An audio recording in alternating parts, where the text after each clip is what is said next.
전 세계가 미국 대통령 선거에 관심이 많은 건 그만큼 우리에게 미칠 영향이 크기 때문입니다. 그렇다면 이들을 좀 더 자세히 알아봐야겠죠. 국제부 신혜진 기자에게 들어보도록 하겠습니다. 어서 오십시오.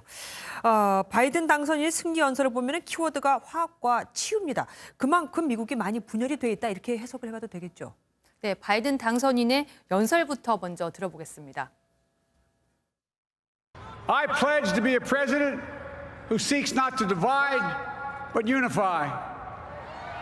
Who doesn't see red states and blue states, only sees the United States. 네, 보신 것처럼 화합을 강조하는 메시지였는데요. 네. 흑백 갈등과 같은 미국의 극심한 분열에 대해 상당히 우려하는 모습도 읽히고요. 그래서 성경 구절까지 인용하며 치유에 대해 언급하기도 했습니다. 직접 들어보시죠. The Bible tells us to everything there is a season, a time to build, a time to reap and a time to sow, and a time to heal. This is the time to heal in America. 이 바이든은 평소에도 이렇게 공감을 잘한다. 특히 불행에 공감을 잘한다. 소통을 잘한다는 평가를 많이 받아왔었습니다. 네, 사실 바이든은 주변 사람들이나 가족들이 사망했을 때 추도사를 도맡아 하는 걸로 알려졌습니다. 네. 추도사를 쓰게 된 게 바로 아픈 가족사 때문인데요. 바이든이 30살 첫 상원의원에 당선된 그 해에 첫 아내와 딸을 교통사고로 동시에 잃었죠. 그랬죠. 그래서 그 누구보다 가족을 잃는 고통을 잘 헤아릴 줄 안다는 평가를 받는 겁니다. 백인 경찰이 목을 눌러 목숨을 잃은 흑인 플로이드 유가족을 직접 만나러 갔고 또 추도사까지 맡았던 일화도 있습니다. 예. To George's children and grandchild. I know you miss your dad and your granddad. Little Gianna, as I said to you when I saw you yesterday, you're so brave. Daddy's looking down. He's so proud of you. 그러니까 결국 아픔으로 더 성숙해졌다. 우리가 이렇게 해석을 해볼 수도 있겠네요. 바이든 당선인은 우리와도 연관이 꽤 깊죠. 네, 바이든 당선인은 한국을 좋은 친구라고 자주 일컬어 왔습니다. 네. 직접 방문한 것도 세 차례고요. 특히 고 김대중 전 대통령을 최근까지도 존경하는 지도자로 꼽으면서 깊은 인연이 알려졌는데요. 바이든이 2001년 8월 청와대 오찬에서 김 전 대통령이 메고 있던 넥타이가 마음에 든다고 하자 김 전 대통령이 그 자리에서 넥타이를 풀어 선물했다고 합니다. 네. 당시 넥타이에 얼룩이 묻어서 바이든이 세탁하지 않은 채 원모습 그대로 간직하고 있는 것으로 알려졌습니다. 네. 또 1980년대 미국에 망명 중이던 김 전 대통령과 바이든 당시 상원 의원이 주고받은 편지 2장도 처음으로 공개됐습니다. 김 전 대통령이 당시 한국의 민주화와 관련해 미국 주요 인사들에게 연설문과 기고문을 계속 보냈는데 여기에 대한 단문이 온 겁니다. 편지를 살펴보면 바이든 당선인이 한국의 민주화에 관심을 보이며 필요한 일이 있으면 주저하지 말고 도움을 요청하라는 내용이 담겼습니다. 예, 넥타이에 얼룩이 묻은 것조차 귀하게 간직하고 있다는 것이 굉장히 마음에 와 닿습니다. 네. 이번에는 우리 부통령 얘기도 해보죠. 미국 역사상 231년 만에 처음으로 여성 부통령, 그것도 흑인 부통령이 나왔습니다. 네, 우선 해리스 부통령 당선인의 연설 내용 한번 다시 들어보시죠.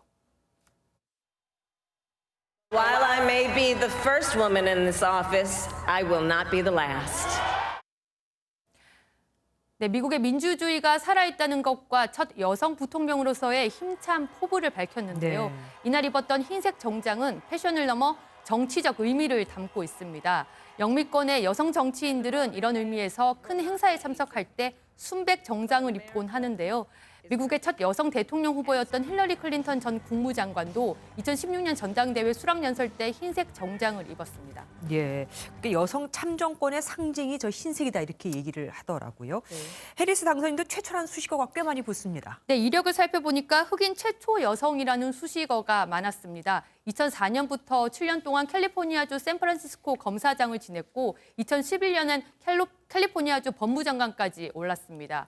모두 흑인 여성으로는 최초였습니다. 2016년에는 캘리포니아주 상원의원에 도전해 같은 민주당 소속 현역 하원의원을 누르는 이변을 일으키며 정치권에 입문했습니다. 엘리트 과정을 밟은 이력과 달리 평소 모습은 매우 소탈한 것으로 알려져 있습니다. 부통령 당선 소식을 바이든 당선인에게 휴대전화로 처음 들었을 때도 짙은 회색 운동복 차림이었습니다. 그 모습 직접 보시겠습니다.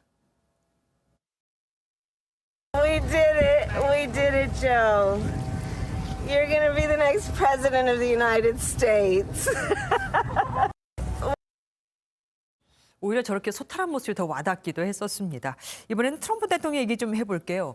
세계 그 어느 지도자보다도 트윗을 굉장히 즐기는 사람입니다. 무려 뭐 팔로워가 8천만 명을 넘는다고 하던데 그런데 이 대통령의 공식 계정이 사라질 수도 있다고요? 네, 앞으로 가짜 뉴스를 지속적으로 그렇게 올리면 그럴 가능성도 있다는 겁니다. 예. 그러면은 이전에도 종종 가짜 뉴스를 올렸었는데 왜 그동안은 그냥 놔뒀던 거죠? 네, 현역 대통령이니까 가능했던 거고요.